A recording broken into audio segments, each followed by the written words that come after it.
देखिए आज की क्लास में बुआ हम लोगों को बहुत ही आसान सा टॉपिक आज पढ़ेंगे, जिस बुआ टॉपिक का नाम है बिंदु आवेश के कारण विद्युत क्षेत्र की तीव्रता। क्या पढ़ेंगे?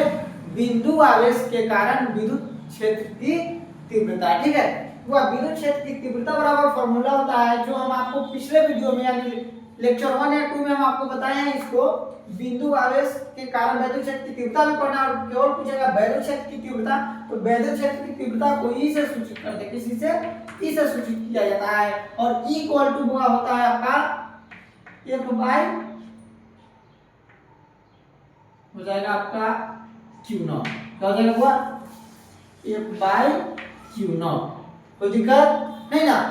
इतना तो समझ रहे हैं ना आप लोग। अब देखिए यहाँ पे क्या है बुआ कि विद्युत क्षेत्र की तीव्रता के लिए तो फॉर्मूला हम लोगों ने किए हैं, ठीक है कि नहीं। अब एक और चीज है बुआ, इस चीज को इसका डेरिवेशन करने के लिए हमको कूलॉम्स का भी नियम का जरूरत पड़ेगा। तो कूलॉम के नियम में बुआ आप लोग पढ़े होइएगा F इक्वल टू क्या पढ़े बोलिए 1/4 pi sine not Guna Q1 Q2 बटा R स्क्वायर। यही है ना। इन दो चीजों का जरूरत पड़ेगा और इसके ही सहायता से हम लोग क्या करेंगे, आगे का इसमें डेरिवेशन कर पाएंगे। ठीक है, तो देखिए अब जो हम लोग पढ़ेंगे बुआ बिंदु आवेश के कारण विद्युत क्षेत्र की तीव्रता। ठीक है, जो लोग बुआ अगर इसके पहले वाले वीडियो नहीं देखे होइएगा वह चैनल पे अपलोड है, जाकर आप देख सकते हैं। इस लेसन को आप पूरे अच्छे से करेंगे। ठीक है, और आप लोग अपना फेयर जरूर बनाइएगा। तो याद रखिएगा बुआ, जो इंसान वक्त का कदर नहीं करता है वह कभी भी आगे नहीं बढ़ सकता। अभी आपके पास समय है पढ़ाई करने का, तो आप अपना मेहनत करिए और अच्छे से पढ़िए। नहीं पढ़िएगा पूरा आपका साल बर्बाद जाएगा, नहीं पढ़िएगा रिजल्ट भी अच्छा नहीं आ पाएगा, है कि नहीं। इसलिए मेहनत करिए, पूरे लगन के साथ अपना पढ़ाई करिए। और आप लोगों के लिए हम तो अवेलेबल है, ये है, जो भी डाउट होगा पूछ सकते हैं, है कि नहीं। इसलिए आप लोग मेहनत करिए और अच्छे से खूब मन लगाकर पढ़ाई करिए आप लोग। ठीक है, तो चलिए वो आप शुरू करते हैं आगे। ठीक, तो देखिए बिंदु आवेश के कारण विद्युत क्षेत्र की तीव्रता के लिए व्यंजक निकालना है। ठीक है, तो मान लीजिए कोई पॉइंट हमने लिया यहाँ पे O, क्या ले लिए O, और इस पर कोई चार्ज है, जिस चार्ज आप Q1 Q2 या Q0 भी लिख सकते हैं। तो यहाँ पे हमने चार्ज लिख दिया Q, और इस O बिंदु से R दूरी पर क्या कितना डिस्टेंस होगा, R दूरी पर एक बिंदु P है। क्या होगा? P है। और इस पर जो आवेश हम लोग रख दिए, इस पर मान लीजिए Q0 आवेश है। क्या है? दो चार्ज है, एक बिंदुओं पर क्या है Q आवेश और बिंदु P पर Q0 आवेश है। कोई दिक्कत नहीं है, इतना तो समझ रहे हैं सारे लोग। चलिए, जो कल भी बताए थे, और इन दोनों यानी द्विध्रुव के बीच की दूरी क्या होती है? R होती है। आप आपको पहले भी बता चुके हैं। ठीक है, यानी डाइपोल के बीच की दूरी डिस्टेंस क्या है, दो ध्रुव है, यानी यहाँ पे क्या हुआ, एक आवेश Q और दूसरा आवेश Q0 ले लिए। कोई दिक्कत नहीं ना है। आप इसी पर क्या करना हम लोगों को विद्युत क्षेत्र की तीव्रता के लिए, इसी पॉइंट चार्ज के लिए हम लोगों को क्या निकालना है, विद्युत क्षेत्र की तीव्रता के लिए व्यंजक निकालेंगे। ठीक है, तो बुआ यहाँ पे लिखेंगे माना कोई बिंदु O है जिस पर Q आवेश है तथा उससे R दूरी पर बिंदु P स्थित है जिस पर क्या है, Q0 आवेश है। क्या होगा? Q0 आवेश पर जिस पर विद्युत क्षेत्र की तीव्रता के लिए व्यंजक ज्ञात करें। क्या है? विद्युत क्षेत्र की, जिस पर विद्युत क्षेत्र की तीव्रता ज्ञात करनी है। इतना लिखेंगे। क्या लिखेंगे होगा? माना, आप लोग भी अपने कॉपी में नोट करके लिखेंगे, माना Q आवेश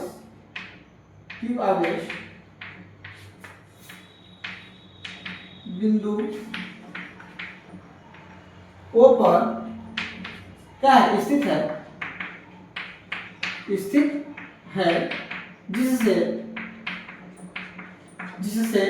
कितना दूरी पर हुआ, R दूरी पर बिंदु P है, जिससे R दूरी पर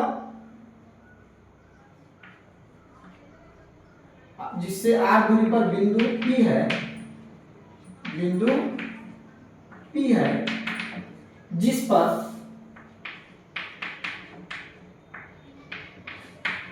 Q0 आवेश है।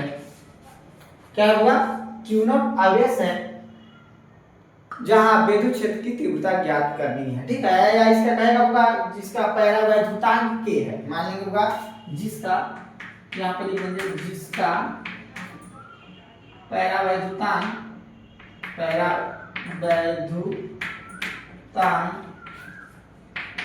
K है।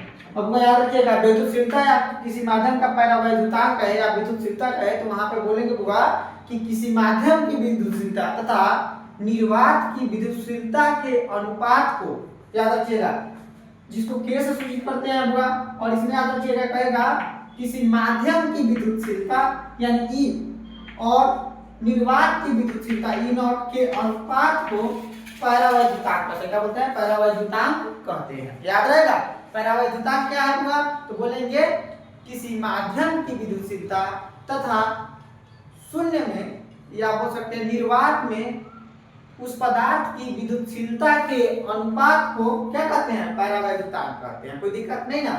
अब बुआ देखिए यहाँ पे लिखेंगे अकॉर्डिंग टू कूलॉम्स लॉ, या कूलॉम के नियम से क्या लिख सकते हैं बुआ? F इक्वल टू लिखिएगा according to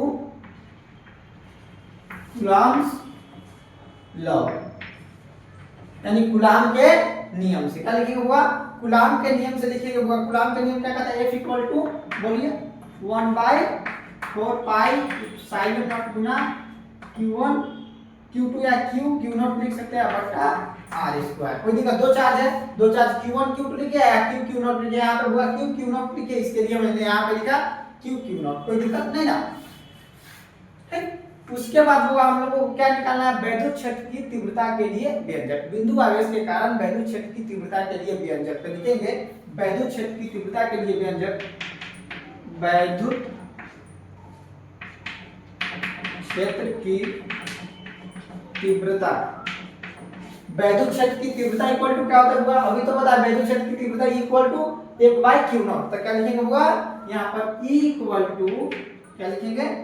E equal to 1/Q0। और यहाँ पे क्या करेंगे बुआ? यहाँ पे देखो F का वैल्यू पहले से कहाँ कूलॉम के नियम से हम लोग निकाल के रखे हैं। इस F पर क्या करेंगे? इस कूलॉम के नियम को यहाँ पे लिख देंगे। ठीक है, तो देखिए यहाँ पे क्या हो जाएगा बुआ?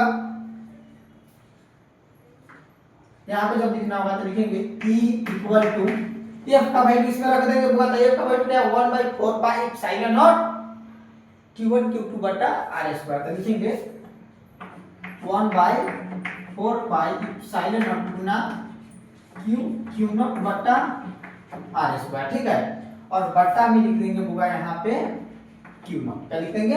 Q0 बराबर का चाहिए यहाँ पे देंगे E का। ठीक है, इतना समझ गए बुआ? कुछ इसमें एक्स्ट्रा हमने काम नहीं किया, जो पहले बताए थे उसी चीज को बता रहे हैं। बस थोड़ा सा एक फार्मूला में इसके दोनों फार्मूला के वैल्यू से इसका मान रख के सॉल्व कर देना है। ठीक है, देखिए E इक्वल टू क्या होता है? A/Q0। ये बात हम पहले से पढ़ चुके हैं। ठीक, उसके बाद कूलॉम के नियम से पढ़े हैं F equal to 1/4 pi epsilon not into Q1 Q2 बटा R स्क्वायर। इतना भी आप लोगों को पता है कि चलिए, और यहाँ पे क्या किया हमने बुआ कि देखिए इन दोनों इसमें E इक्वल टू A/Q0 में इस F का वैल्यू रख दिए, और जो आएगा हमारा वही क्या हो जाएगा? हमारा आंसर हो जाएगा। ठीक, अब देखिए यहाँ से हुआ Q0 से Q0 कट जाएगा तो बच जाएगा E equal to 1/4 pi epsilon not गुना Q बटा R स्क्वायर। क्या हो गया बुआ? Q बटा R स्क्वायर। याद रखिएगा, और यही वैद्युत क्षेत्र की तीव्रता के लिए व्यंजक हो गया। तो लिख देंगे E equal to 1/4 pi epsilon not into Q बटा R स्क्वायर। कोई दिक्कत नहीं ना। चलिए, इतना को आप लोग नोट कर लीजिए। इस टॉपिक में कुछ एक्स्ट्रा नहीं था, फिर से कहेंगे आप लोग तो एक बार इसको बता देंगे। ठीक है, चलिए एक बार फिर से इसको आपको समझाने का प्रयास करते हैं, एकदम आसानी से समझ जाइएगा। ठीक है, और उम्मीद करते हैं समझ में आ गया ही होगा, लेकिन फिर भी हम एक बार आपको बता देते। देखिए वह कहेंगे बिंदु आवेश के कारण वैद्युत क्षेत्र की तीव्रता के लिए व्यंजक निकालना था। तो वह पिछले क्लास में वैद्युत क्षेत्र की तीव्रता पढ़ा चुके हैं। E इक्वल टू क्या होता है? A/Q0। तो यहाँ पे लिखा हुआ है इक्वल टू A/Q0, यानी वैद्युत क्षेत्र की तीव्रता बराबर होता है बल गुना क्या होता है? आवेश। तो आवेश जो हमारा चार्ज है क्या है? निर्वात की विद्युतशीलता, सॉरी Q0 क्या है? निर्वात पर जो चार्ज है, तो उसको लिख दिए A/Q0। कोई दिक्कत नहीं ना। चलिए, उसके बाद क्या किया हुआ कि लिखे माना कोई पॉइंट O है जिस पर Q आवेश, जिससे R दूरी पर, कितने दूरी पर होगा? R दूरी पर बिंदु P है जिस पर क्या होगा? Q0 आवेश है, तथा इसका परावैद्युतांक K है। क्या होगा? जिसका परावैद्युतांक यहाँ पे लिख देंगे K है। क्या है इसका होगा? परावैद्युतांक K है। कोई दिक्कत नहीं ना। चलिए, उसके बाद लिखेंगे according to Coulomb's law, Coulomb के नियम से F equal to 1/4 pi epsilon not into Q1 Q2 बटा R स्क्वायर। हुआ जो लोग कूलॉम का नियम नहीं पढ़े हुए, इसके पिछले क्लास में कूलॉम का नियम पढ़ाए हुए, वहां से जाकर आप कूलॉम के नियम को देख लेंगे। ठीक है, 1/4 पाई एप्सिलॉन नॉट का मान भी बताया गया है, वहां याद है ना आप लोगों को, कल की क्लास में बताया था। चलिए जितने लोगों को 1/4 साइलेंट नोट का मान वैल्यू पता है वो कमेंट में कमेंट करके बताइए कितना है, जल्दी जल्दी बताइए, ठीक है। और इसी साइलेंट नोट का भी वैल्यू बताएंगे आप लोग, ठीक है। ये दो, चलिए दोनों को बताइए आप लोग कमेंट करके जल्दी जल्दी, सारे लोग बताइए कि इसमें क्या यू नॉट का वैल्यू क्या होगा और 1/4 साइलेंट नोट का वैल्यू क्या होता है, ठीक है। उसके बाद देखिए वैल्यू चेक की तीव्रता बराबर होता है E equal to A/Q not लिख दिए। उसके बाद क्या F के जगह पे F का वैल्यू रख दिए, Q नॉट से Q नॉट कट गया, जो हमारा बच गया वही हमारा वैल्यू चेक की तीव्रता के लिए फार्मूला हो गया। कोई दिक्कत नहीं है। देखिए वह फिजिक्स एकदम आसान है, 12th में फिजिक्स बिल्कुल भास्ट नहीं है। एक चीज ध्यान रख लीजिए, बच्चों के अंदर या समझ लीजिए कि उसको डरा दिया जाता है इस सब्जेक्ट से कि फिजिक्स केमिस्ट्री काफी टफ है आईएससी का, कि इस वजह से बहुत सारे बच्चे जो साइंस नहीं पढ़ पाते हैं, नहीं लेते हैं कि नहीं बहुत मेहनत करना पड़ेगा, ऐसा कुछ नहीं है। पढ़ाई को जितना आसान बनाइएगा, जितना मन लगा के पढ़िएगा उतना ही आसान हो जाएगा, ठीक है कि नहीं। इसलिए कंटिन्यू बने रहिए और जो टॉपिक पढ़ाएंगे होगा इसी तरह से एकदम अच्छे तरीके से हम आपको समझाएंगे। और इतना तक फिजिक्स को आपको पूरे को रटने की तो आवश्यकता नहीं पड़ेगी, किसी भी क्वेश्चन को जाकर रट्टा मारने की कोई आवश्यकता नहीं है। बस मेरे चैनल पे बने रहिए और अपना पढ़ाई करते रहिए। सारा क्लास करना, सारा सब्जेक्ट को कवर कराना मेरी जिम्मेवारी है। बस आप लोग अपना मेहनत बनाए रखिए और हमेशा टाइम पे क्लास का जो आपका शेड्यूल है 7:30 में, उस टाइम में आप क्लास को रेगुलर ज्वाइन करें। अभी तो केवल फिजिक्स का क्लास चल रहा है, केमिस्ट्री का भी क्या होगा मंडे से क्या करेंगे, अभी कुछ बिजी चल रहा है, इस वजह से आप लोगों के लिए पूरा प्रॉपर वीडियो नहीं बना के भी डाल पा रहा है। लेकिन मंडे से क्या करेंगे होगा आप लोगों के लिए फिजिक्स, केमिस्ट्री, बायोलॉजी, बाकी और आगे चलकर देखेंगे हिंदी इंग्लिश का भी कोशिश करेंगे कि इस चैनल पे उपलब्ध है। लेकिन फिजिक्स, केमिस्ट्री, बायोलॉजी आपको पूरे बेहतर ढंग से कराया जाएंगे यहाँ पे, ठीक है कि नहीं। तो आप लोग क्या करिए, चैनल को सब्सक्राइब करके रखिए बुआ, और बार बार बोलते हैं कि दोस्तों में शेयर करिए। आप पढ़ाई कर रहे हैं अच्छे से तो उनका भी पढ़ाई होना चाहिए, ठीक है। जो आपके क्लासमेट है, जो भी भाई बहन है, उन सबको शेयर करिए और चैनल को सब्सक्राइब करके रखिएगा। क्योंकि क्या होगा कि जब भी बुआ हम आएंगे लाइव आपकी क्लास के लिए, तब आपका उसमें नोटिफिकेशन या कोई वीडियो अपलोड हो तो आप लोगों तक पहुंचेगा, ठीक है। तो आज की क्लास हम लोग यहीं पे समाप्त करेंगे, फिर आपसे मिलेंगे कल नए टॉपिक के साथ, नए जोश के साथ। तब तक के लिए इतना ही, जय हिंद।